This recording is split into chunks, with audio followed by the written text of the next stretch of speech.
Allir þættir samstæðvarinnar eru fáanlegir á öllum helstu hlaðvarpsveitum.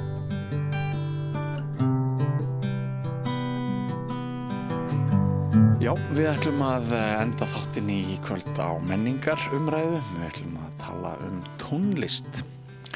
Eftir 10 daga eða svo verða tónleikar þar sem tónskáld íslenskt meðal annars tileingar minningu Jónasar Ingimundarsonar glænýtt verk og margt fleira á dagskrá þeirra tónleika. Yfirskrift úr ýmsum áttum.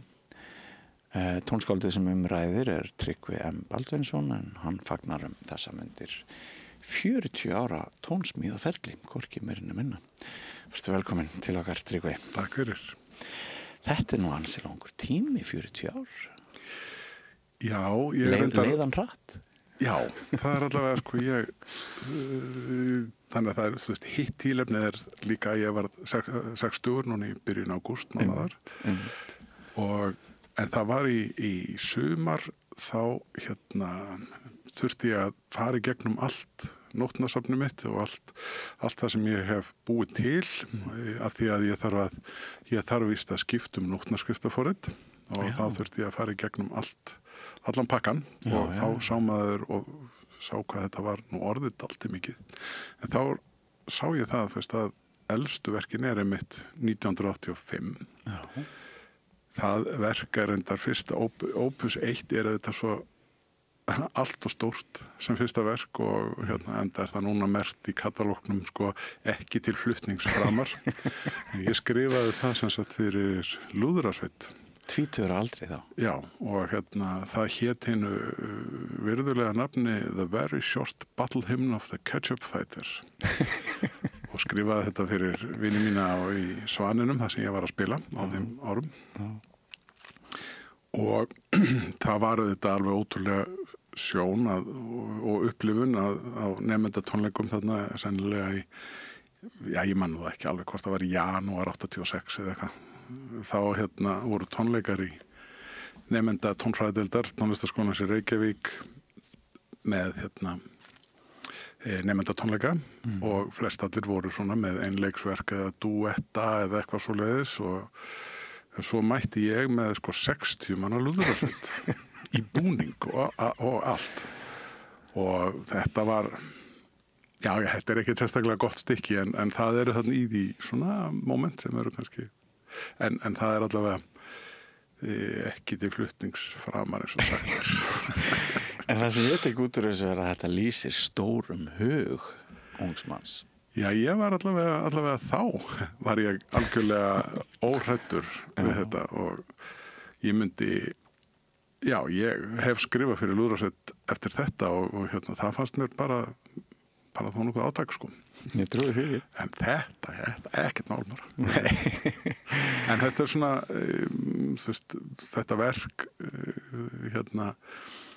akkurat eins og maður hefur upplifað síðan sjálfur síðan af því að nú ég búin að kenna tónsmíða líka mjög mörg ár.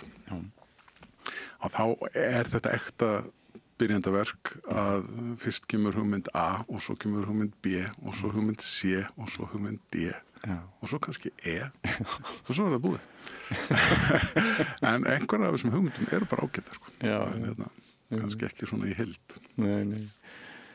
Þekkirðu Atla Örvars, tónskáldið? Já, ég þekki hann persónulega en ber mikla virðingu fyrir þeim manni. Já, hann fær stundum lög frá svona nýliðum og amatörum og hann segir einmitt, já, þetta eru mörg lög. En það reynda að hafa þetta bara eitt lag. Já, það akkurat það, Svo lærir maður það. Já. Og stundum lærir maður það kannski jafnvel, ofvel. Þannig að maður, að því að ég fór síðan eftir að ég kláraði tónfræðideildina í tónlistarskólanum í Reykjavík, fór ég til Vínaborgar að læra þar af því að mér langaði svo að læra handbragð, og bara svona, sennilega maður einhver gömul sál, og ég vissi það að þarna var verið að kenna ennþá svona gamaldags kontrapunkt og hljómfræði og svona, enda var ég rosalega mikið í kontrapunktin en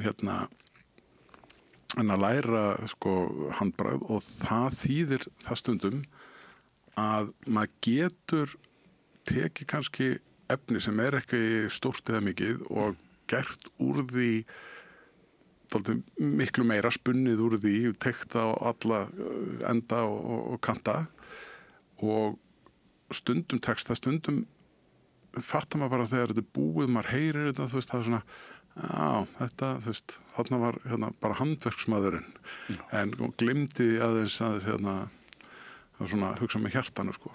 En maður reynir yfirleitt að koma í veg fyrir að þetta gerist, en þetta getur gerst alveg og gerist örglega hjá mörgum, sko, sem eru velmenntaðir í tónsmiðum, sko. Já.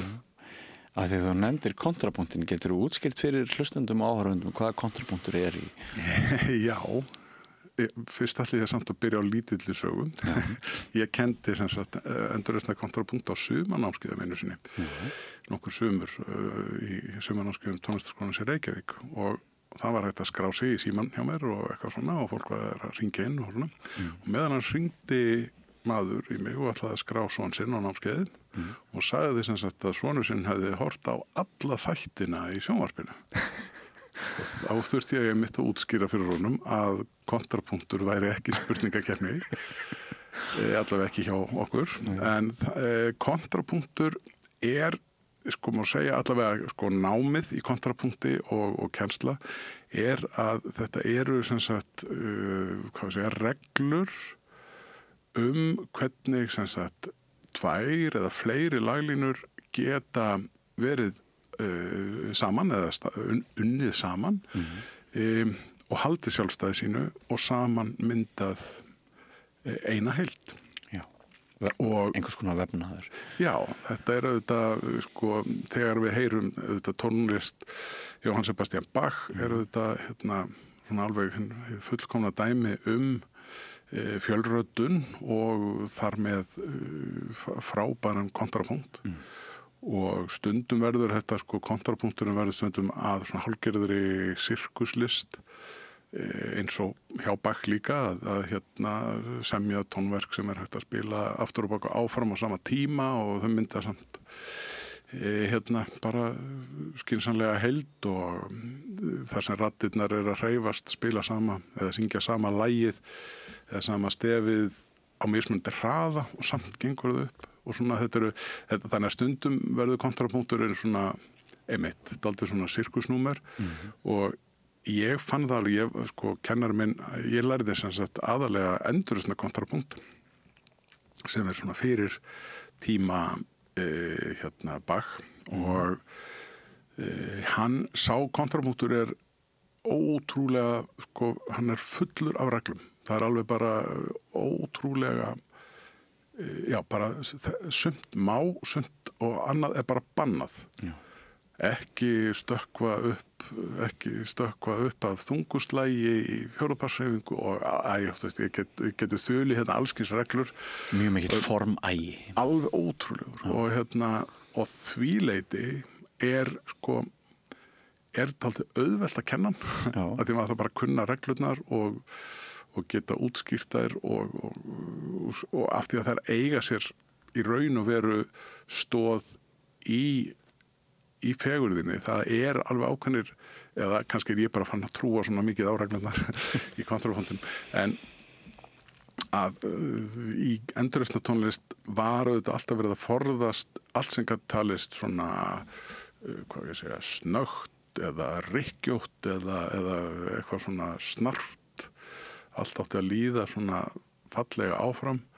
Ef það voru ómstríðir tónar þá þurfti að leysa þá og helst undirbúa þá líka og allskyns svona, allskyns svona reglur. Sumt af því hef ég alveg tekið með mér inn í mína músík en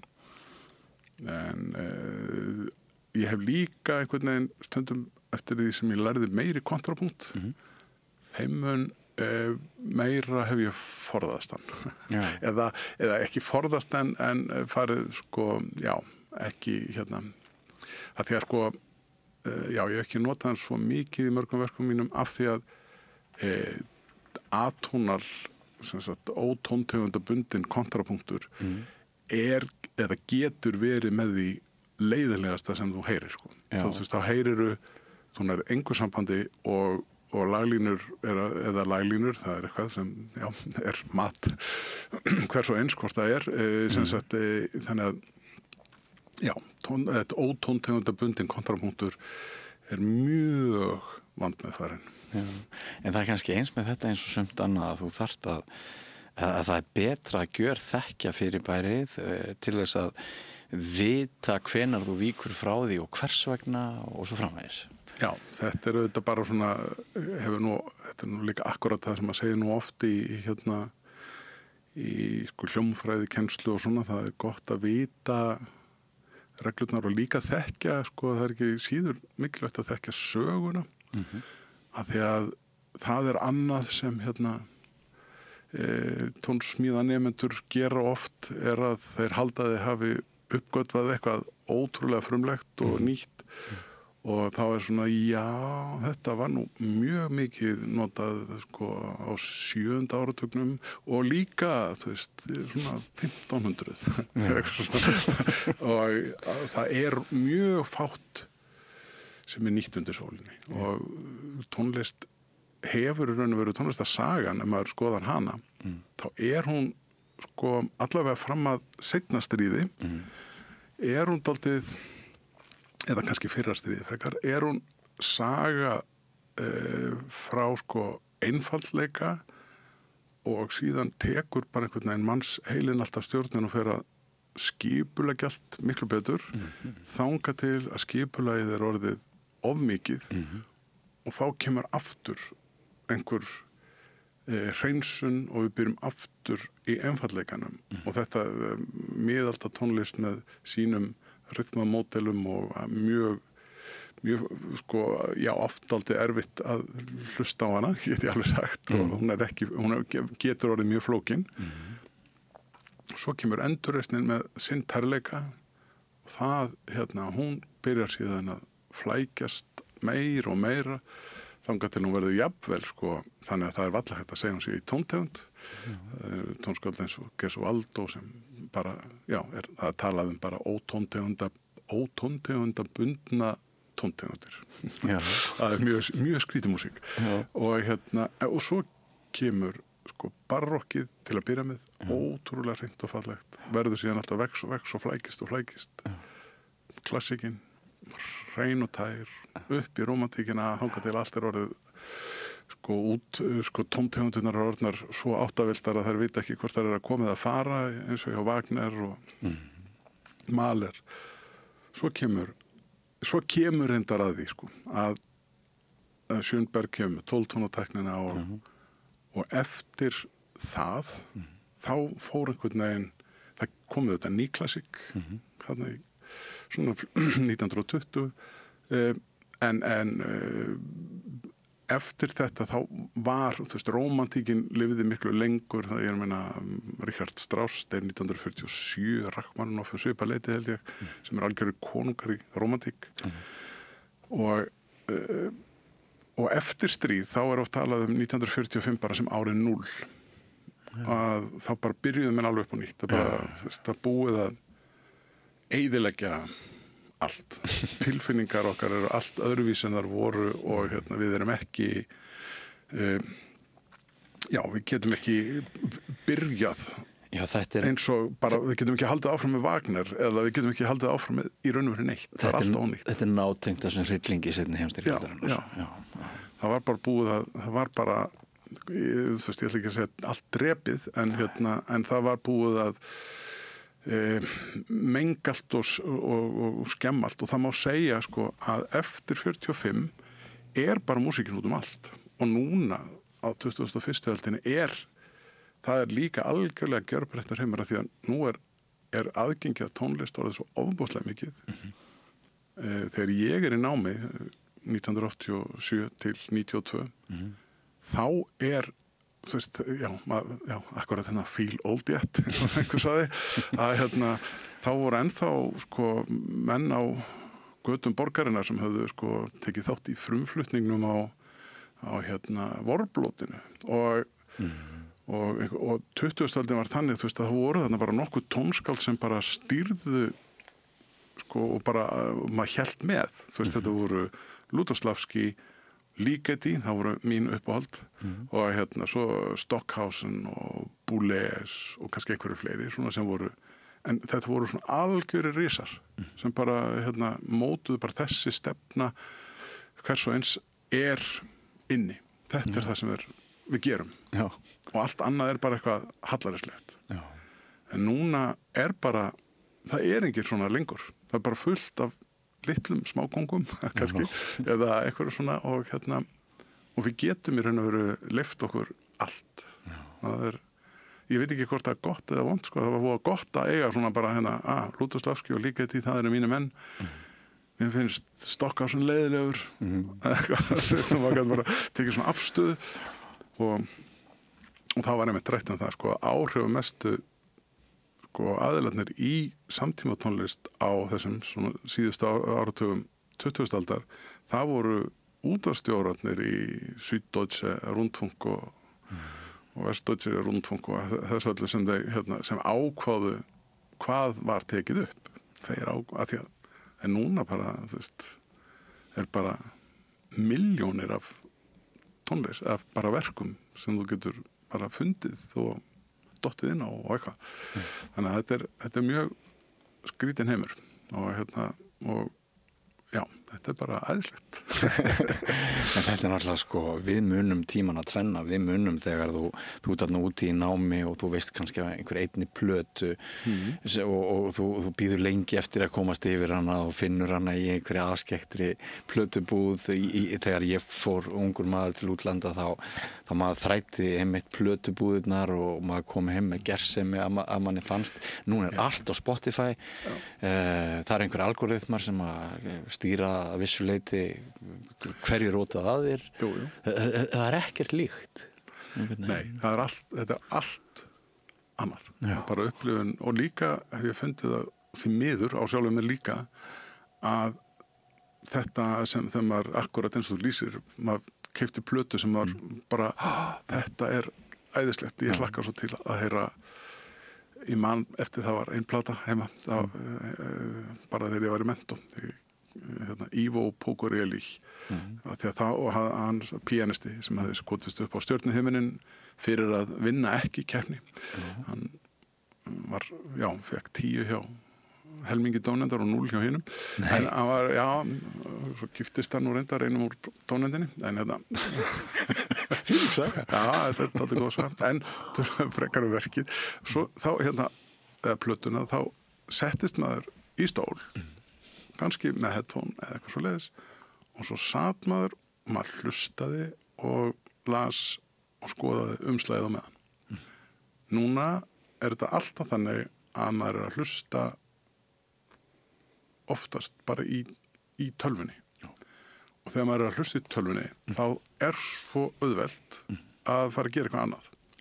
Maður fer að skrifa tölvupóst eða vinna eitthvað eða maður fer að ennþá vera sem að fara á Facebook eða eitthvað og svo endar maður á því að maður aðeins pásar músíkina sem maður að hlusta á til þess að hlusta á eitthvað vídeo á Facebook þannig að að hlustun hefur líka breyst alveg ótrúlega mikið og þetta, ég hlusta núna orðið dálítið mikið því að nú labba ég til og frá í vinnu og þar gefst mér allavega svona 20 mínútna slott hvora leið að hlusta. Það gerir ekkert annað en að hlusta. Nei, og labba, reyndar. En það svona svolítið átóður ekki að hreyfa fæturna. Já, nei, ég þarf ekki að hugsa mikið um það. Það svona, þetta er gerbreyttur heimur og samt finnst manni maður ekkert vera gamall, sko. Nei. En það hefur, mann fannst einmitt akkurat amma og afi fættist 1899 og amma 1903 og þau hafa upplifað eitthvað svona ótrúlegt en svo hefur bara allt gerst svo ótrúlega hratt síðustu bara áratugi Má ég spyrja þig eins og barn nú tónlistarsagan hún svo sem ekkert mjög stutt það sem hafa og við eigum öll þessi stórkostlegu verk sem saman hafa verið eru endalaust möguleikar til þess að búa til stórkostlega tónlist eða búið að fullnýta bara einhvern hluta af kökunni sem að bara ef við veltum fyrir okkur möguleikum, þeir óendanlega margir og svo náttúrulega líka að eins og þú nefnir þetta gengur í tímabilum að hérna við höfum orðið svo mikla sögu, við höfum orðið svo mikinn samanburð, ekki snúnara að semja tónverk í dag út frá þessu en kannski fyrir einhverjum tíma? Ég alveg út á túnni? Nei, þetta er mjög sko góð spurninga því að þetta hefur nefnilega, þessari spurninga hefur verið varpað fram svo oft að hérna, þegar að Beethoven dó, þá bara, þú veist, hvernig er hægt að halda áfram? Það var spurningin. Setti punkt eins og Laxness. Já, þú veist, það er 1827, þú veist, bara, við getum ekki, það er ekki hægt. Og eftir, hérna, Wagner, þú veist, það er líka svona bara, þú veist, það er ekki hægt, við höfum ekki neina möguleika, en það er alltaf einhverju möguleikar og sem betur fer mannshugurinn einhvern veginn þannig gerður að hann, hérna, hann finnur sér einhverja nýja leið, en það er auðvitað mjög, sko, óholl afstæða, sko, til tónsmíða, sko, hjá tónskáldum að ætla sér að semja eitthvað sem er nýtt. Þú veist, ef það er orðið eitthvað sem er aðalatrið, að þetta hafi aldrei hefst áður, einhver svona nýtt dæmi, þá er það nú svona yfirleitt uppskrift af einhverju frekar slæmu. En þetta gerist bara. Hérna, stundu talaðum að sko, Monteverdi hafi fundið upp nýja músík sem var svona, hann rauf sig dálítið frá Monteverdi hérna bara 1607 held ég sem Orfeo er framfluttur óperan og svo aftur Debussy að þá kom hann með einhverja nýja nálgun nýja sko upplifun fyrir hlustandan það er kannski meira þannig að hérna, frekar en að hann hafi sem sagt sest niður og hugsað þú veist Wagner gerir svona, ég ætla að gera eitthvað aðeins öðruvísi. Nei, þetta bara, hann hafði, Debussy, sem sagt, hafði eins og margir verið á heimsýningu í París sem var, ég man ekki, 1870 eða 80 eða eitthvað. Og þar kemur hljómsveit frá Indonésiu, svona gamelan hljómsveit.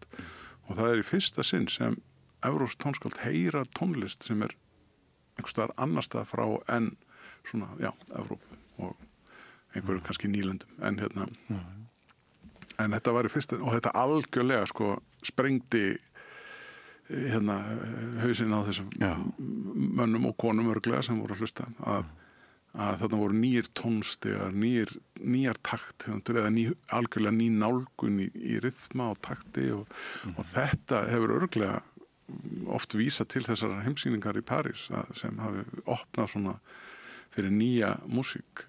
En það er alltaf, eins og ég held að það sé alltaf, það er alltaf leið til að finna eitthvað nýtt, en það er líka hægt að endurskapa það eldra á nýjan hátt og það er kannski oftast en það gerist að hérna, við erum með notum handverk og handbragð fyrri tíma en gerum það að okkar eigin, sko.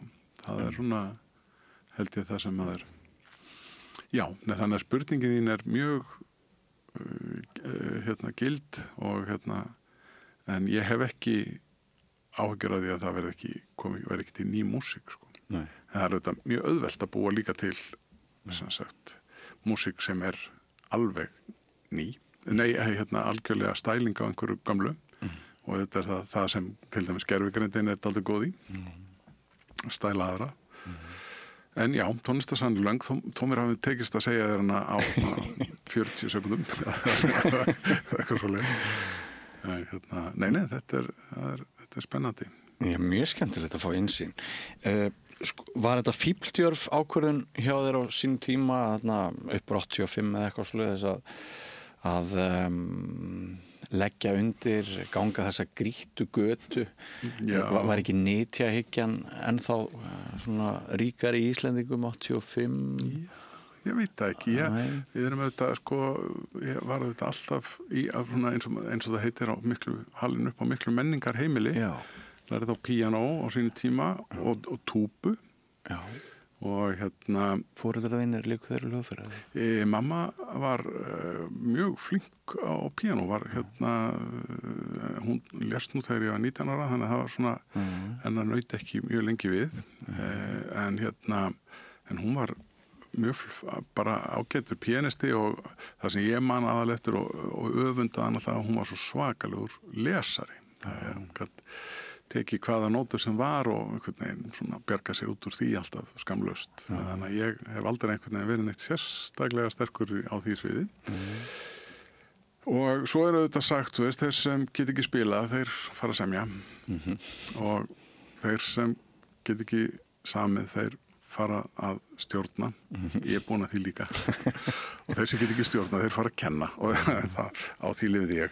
En þetta nú svona nei og faðir minn Baldvin Tryggvason bókútgefandi og síðar sparisjóðsstjóri, þannig að það var mikil já, það var mikil kúltúr og ég fekk bara stuðning við þetta allt saman. Og bróðir minn Sveinbjörn er rithöfundur og ljóðskáld og kvikmynda handrits höfundur. Þannig að við erum bara að gera það sem okkur langaði til, en það líka held ég eiginlega einn af svona lyklunum að haminginni að fá að gera það sem mann langar til að gera. Já, eins gott veganesti eins og hægt var að fá. Já, mér langaði reyndar alltaf að verða leikari. Já. Er það ásett? Ég veit það ekki, það er halló, ég er hér. Nei, að það einhvern veginn, ég fór síðan bara í músík, en ég held reyndar að það er líka bara því að mér finnst ekkert slæmt að koma fram og ég er ekkert feiminn við það, allavega meðan ég ræð sjálfur við aðstæðunar, að þá var þetta mjög gaman, en ég held jafnvel þess vegna fannst mér til dæmis ótrúlega skemmtilegt og finnst að kenna, af því að það er auðvitað performance. Og þess vegna ég held að maður hafi sem sagt, ég fekk mitt performance dæmi í gegnum það að vera kennari og hljómsveitarstjóri, lúðrasveitarstjóri. Það er bara, maður er búin að gera svo margt. Má ég spyrja þig einnar persónulegar spurningar, kannski óþægilegar. En þegar mamma þín deyr og þú ert 19, þá hlýtur að hafa orðið náttúrulega til mjög mikil sársauki, mjög mikil söknuður, mjög sterkar tilfinningar og vænti ég. Hefur þið náð að beisla það að einhverju leyti í tónsköpuninni? Ég hef oft velt þessu fyrir mér, Ég af því að á þeim tíma þetta 84, það er enginn að einhvern veginn að það var ekki til að hjálpa maður gæti ekki, eða þannig það var einhver svona, og ég hef þetta ólst í raun og veru upp við það í raun og veru að hún var að berjast við krabbamein eiginlega alla sína ævi, allavega eftir að ég fæddist. Og nei, ég held að sé kannski svona frekar á síðari tím, þú veist bara eftir maður var sjálfur eldri en 53 ára eins og hún varð, að maður svona, fyrir að fatta þetta allt saman. Og ég man það sem ég finnst alltaf svo bæði fallegt og sorglegt er að þegar hún deyr og þá skildi ég ekki alveg þetta að fólki fannst hún svo ung. Mér fannst þetta 53 bara alveg, þetta er bara korter ég að verða gamalmenni. Ég kannast við að hafa hugsað þannig. Svo auðvitað áttum að segja á því að þetta var auðvitað allt of snönd. En nei, jú og nei, þú veist. Hún var auðvitað músíkantinn í fjölskyldunni, þanniglega að segja, og kendi, það var hún sem píndi mig stundum við píanó eða efa mig og svona, var alveg daldið hörð á því. Sem þú þakkar fyrir í dag? Já, ég geri það. Svona uppeldislega þá kannski var þetta ekki rétta leiðin, en það var ekki ofbeldi, það var ekki þannig heldur bara. Þetta er náttúrulega endalaust álitaefni hjá foreldrum tónlistarnemenda.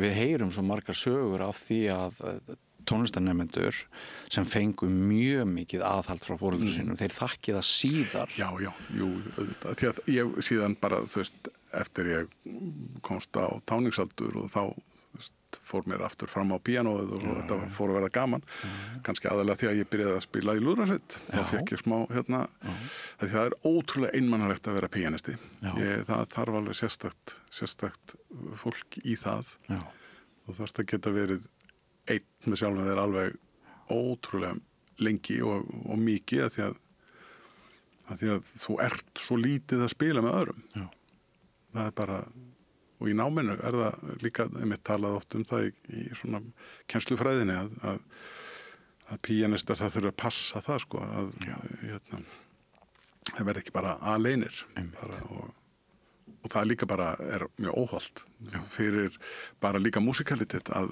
vinna ekki með öðrum og svona en þeir sem að spila hljómsveitar hljóðfæri þeir eru alltaf að spila einhverja kammermúsík og ég ekki að segja að það sé auðveldar að læra þessi hljóðfæri en þetta er alveg sérstakur karakter sem þarf að vera í píanónu þú veist auðvitað er píanóið frábært hljóðfæri að hafa við hendina maður getur farið að lesa nótur og svona kynst tónlist og tónverkum og á allt annan hátt en blessaði nemendur sem eru sko að spila á bara svona eitthvað laglínu hljóðfæri. Er þetta ekki það næsta sem maður kemst í að hafa heila hljómsveit í 10 fingrum? Jú, nema kannski að maður væri með pípuorgel. Já, nema maður væri með pípuorgel sem maður væri svo heppinn. Nei, auðvitað er ég þakklátur fyrir það og fyrir svona að hafa dregið mig áfram. Það var erfitt á tímabili. En það hafðist og það er bara Hér ertu stattur núna þessum árum síðar við ætluðum að ræða tónleikana þína og nú er komið að því og við gerum það en mér finnst þetta alveg frábær upptaktur Takk fyrir hann Það eru sem sagt yfirskriftin úr ýmsum áttum og þú er aðeins komið inn á það. Ég mér langaði bara aðeins, að halda tónleika. Ég var með svona tónleika 2005, 2006 en það voru bara sönglög og á vegum Tíbrár eða þannig í salnum í Kópavogi og mér langaði að gera svona aftur og þá spila kannski verk sem hafa sum hver ekki heyrst síðan þau voru frumflutt eins og nú dálítið algengt með nýja tónlist þau eru flutt einu sinni og Undantekning var þegar var dustarík af verki í Langholtskirkju. Já, það er þetta algjört. Ekkert fyrir löngu. Algjörlega einstakt að fá 3 flutninga á stóru hljómsveitaverki. Það er þetta bara stappar nærri sturlun. en þarna eru verk sem svona kammerverk og reyndar sönglög sem sumir þekkja og svona. Já. Annað nú svona minna þekkt en þarna fekk ég ágæta við okkar bara fremsta tónlistafólk og góða vini mína til að spila. Hanna Dóra Sturludóttir, mezzosopran, Helga Bryndís Magnúsdóttir, píanóleikari, Baldvin Ingvar Tryggvason, klarnettuleikari, Alada Rax, píanóleikari, Herdís Anna Jónsdóttir, víóluleikari og maður hennar, Slavers, er það ekki? Já, Steif. Já, Steif. Og Jón Arnar Einarsson, básumleikari. Þessir eru svona... Já, þetta eru þessir 7 flýtjendur sem koma fram og eru, bara, ég get í sjálfu sér bara farið í gegnum prógramið, sko, ef þú vilt, sko. Hvernig væri það? Ég kynnti þarna í inngangnum að, er þetta ekki nýtt verk sem að þú samið í minningu Jónasar? Jú, það er eina verki sem er frumflutt og það er fyrir, við endum á því. Það er, heitir Auðvitað cantabile eða syngjandi og er lítið, bara svona lítið lag fyrir píanó. Það er reyndar auðvitað rísa þess upp úr ég tekið eftir því líka þegar ég fór í gegnum öll verki mín í sumar að ég dálítið á erfitt með að halda mig við að vera bara pianissimo eða veikt, heldur verði alltaf að setja einhver staðar eitthvað hápunkt, þannig að það er smá rís í þessu líka. Akkur heitir það auðvitað? Akkur það auðvitað? Já, nei, það er bara hjá mér, sko. Það er auðvitað, ég man að veit, það er minnum á eitt, eina gamla góða sögum, það var að Atli Heimir Sveinsson, sem var tónsmíðakennari minn hérna í tónfræðadeildinni, hann svaraði oft þegar maður kom með einhverju svona fullyrðingu, þá kom hann alltaf með þetta. Af hverju? Ég sagði, sko, já, það verður að vera einhver framvinda í verkinu. Af hverju? Já, kannski. En, nei, ég bara hef séð það, sá það á verkunum mínum, ég hef svona, já, mér finnst alltaf þurfa að vera einhvers konar rís í verki og einhver frásögn, sko. Unnu þið Jónas mikið saman? Já, hann var auðvitað píanókennari minn. Hann var píanókennari? Já, hann var píanókennari minn í mörg ár og svo 81 til 87 sennilega, þegar ég flutti út. Síðan, sko, ég varð auðvitað ekki píanisti, en en á honum samt svo margt að þakka, hann lagði svo mikið upp úr því að syngja á píanóið, að draga fram línuna og leyfina að einhvern veginn að svífa og fá fókus og svona, já, búa til fallega músík. Og svo, sem sagt, eftir ég flytt heim, það var 92, þá já, ég man nú ekki alveg hvernig þetta gerist 94, sennilega þá býður hann mér að taka þátt í svo kvöldu ljóðalottói. Já, það var mjög skemmtilegur leikur hjá honum, þetta var í samstarfi við Gerðuberg og þá var það þannig að við hittumst þarna örglega 15-20 tónskáld og við dróum ljóð upp úr hatti. Já. Svo fengum við einhverja nokkra vikur eða mánuði til að semja sönglag. Frábær hugmynd. Og já, það er alveg ekki þetta. Ég var mjög heppinn, fekk ljóðið Undur eftir Vilborgu Dagbjörnsdóttur sem svona lýsir vorkominni og ég já, það heyrist nú ekki mjög oft en það var fallegt lag og en eftir það einhvern veginn þá fór hann að hvetja mig að gera meira því að semja sönglög og ég hef eiginlega aldrei hætti, sko. Bara og það eru auðvitað fleiri sönglu á tónleikunum. Já. Þar eru svona, hvað ég segja, gamlar lumur eins og Gömul ljósmynd og Þú ein sem nú svona mikið hefur verið þetta flutt bara í gegnum tíðina. Já.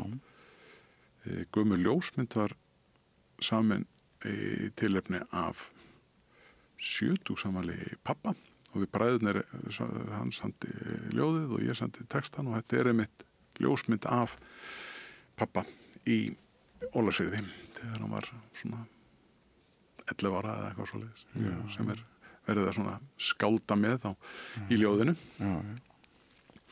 og og Þú ein er síðan samið sem afmælisgjöf til konu minnar og svo önnur afmælisgjöf til konu minnar sem hefur heldur ekki verið flutt held ég nema bara þegar ég spilaði þetta með Ingibjörgu Guðjónsdóttur söngkonu í afmælinu hennar. Já. En það er svona andlegur, Þú ein er við ljóð Hannesar Péturssonar og Semdu ropið hindrandi er það sem sagt líka og er að mínum að þetta fallegasta ljóð bara sem er til á íslenskri tungu. Já. Þetta er mjög persónulegt prógram. Já, þetta er auðvitað og það er líka sko það sem maður uppgötvar þegar maður setur saman svona prógram er auðvitað að hvað ég segja, það er sko þetta er allt saman, maður er alltaf að vinna með einhverjum öðrum og maður á svo mörgum mikið að þakka bara þó það sé ekki nema bara þú veist að hafa kynst einhverjum sem hefur kennt manni eða haft áhrif á mann og hvart mann til góðra verka og svo er það líka bara allir þessir dásanlegu flytjendur sem ég tel mig þekkja sem eru hafa einmitt hvart mig áfram og búið oft til sko, ég hef oftar en einu sinni hef ég lent í því að heyra verk sem ég hef hlustað á kannski heima bara í annarkvort spilaði sjálfur, glamraði í gegn á píanó eða hlustaði í tölvunni sem er auðvitað orðið mjög algengara síðust árin að og maður hugsa bara vá, samdi ég þetta rosalega þetta flott það er nú ekki oft sem þetta hefur gerst en þetta hefur gerst og ég bara hlýtur að vera stórkostleg tilfinning. Það er ótrúlega tilfinning en já, það er nefnilega líka þetta fyndið með mig og tónsmíðarnar að mér finnst ekkert sérstaklega gaman að semja. Er það ekki? Nei, þetta einmannalegt og þungt þetta er erfitt og eða svona, erfitt stundum auðvitað verður þetta að maður getur unnið mjög marga daga í röð þá þá er þetta alltaf auðveldara en mér finnst samt sko, þú veist, ég hef oft talað um það að svona, þegar maður var yngri allavega, þá hugsaði maður sko, já, ef ég myndi vinna einhvern risavinning í lottó, ég myndi ekki hægt að vinna til að geta farið að semja það er bara núna myndi ég gera það en núna er ég orðið það svona komin á þann aldur að ég get alveg farið að hugsa mér að nota orkun og bara ég að semja en Já. Hvernig sækir þér innblástur?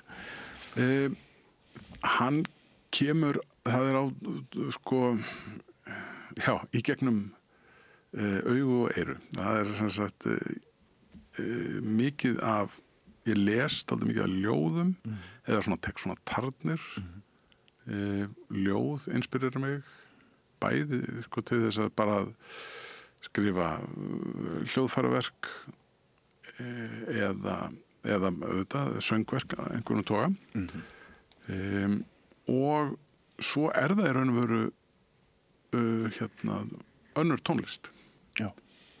Ég inspirerast oft af annarri tónlist og það er auðvitað verður maður að passa sig að en ég sem betur fyrir ekki nógu góður í tónheyrna, ég geti pikkað svona upp heldur, maður heyrir kannski eitthvað í útvarpinu eða eitthvað sem maður svona vá, þetta er flott og ég myndi vilja búa til þennan hljóðheim og svo fer maður heim og þú veist, býtuna, hvernig var þetta og mér finnst ég hef stundum talað um það að semja, ég heyri ekki músíkina alveg einhvern veginn í höfðun á mér finnst frekar að ég heyra hana stundum eins og ég sé þú veist, inn í herbergi það er einhver að spila annar staðar og ég heyri svona einhvern af því sem það og þá svona, hvað er þetta að gerast þarna þannig að ég er ekki með svona beinlínu tengingu við tónskaldið þess að það er alltaf að fara í gegnum einhvern vegg það er svona. En setur þú sjálfa þig í hlustunarbann eða neyslubann þegar þú ert í miðjuverki það gerist bara heldur sjálfkrafa sko. Það er svona bara einhvern veginn er ekki að og ég hlusta ekki sko, ég hlusta ekki til þess að leita að þú veist að fá þú veist, ég byrja ekki mér langar að gera músík eins og John Williams og hlusta á John Williams það er dálítið hættulegt en það bara stundum, það bara heyrir maður eitthvað músík sem bara hrífur mann og maður hugsa svona, já, þetta er flott ég ætla að prófa að byrja verkið mitt á því að setja, þú veist, láta sellóin gera svona eða þú veist og svo ger ég bara eitthvað sem er kannski eitthvað, minnir eitthvað á eitthvað en ég tel nú ennþá að ég geti sagt það sem mitt Þetta er allt alveg ótrúlega spennandi. Er eitthvað svona sem að þú vilt nefna frekar hvað varðar dagskrána? Það eru 2 verk úr kórverki eða messu, það er reyndar ekki kór, þetta 2 einleiksverk. Annars vegar Introitus, inngangur að messu sem ég skrifaði 1999 og var flutt í Skálholti. Það er annars vegar inngangur og sem er auðvitað fyrsta verkið á tónleikunum og svo er það offertorium sem er svona, messuþáttur sem er einleiks básúnuverk og það hefur ekki verið flutt oft en þó hafa einhverju spreytt sig á því þetta er nú Nú þekki ég ekki alveg íslenskan básúnulitteratúr mikið, en ég reikna með því að þetta sé nú sannleitt viðamesta básúnuverk, einleiksbásúnuverk sem til en ég ætla ekki að, nú örugglega einhverjir kollega mínir mjög pirraðir á mér, hafa eignað mér þetta, en það skiptir engu máli, en þetta stórt og mikið verk.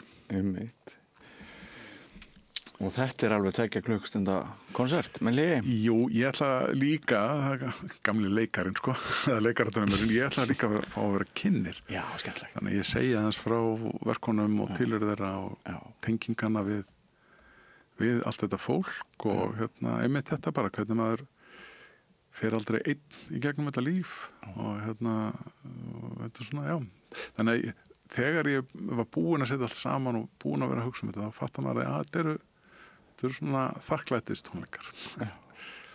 Og ég reyni stundum að muna það í dagskrárgerðinni á samstöðinni þegar koma listamenn eða aðrir sem að hafa varið ævinni í að skapa og búa til, ekki síst að það snýr nú að fegurðinni, að það bara takk fyrir okkur, takk fyrir þitt framlag.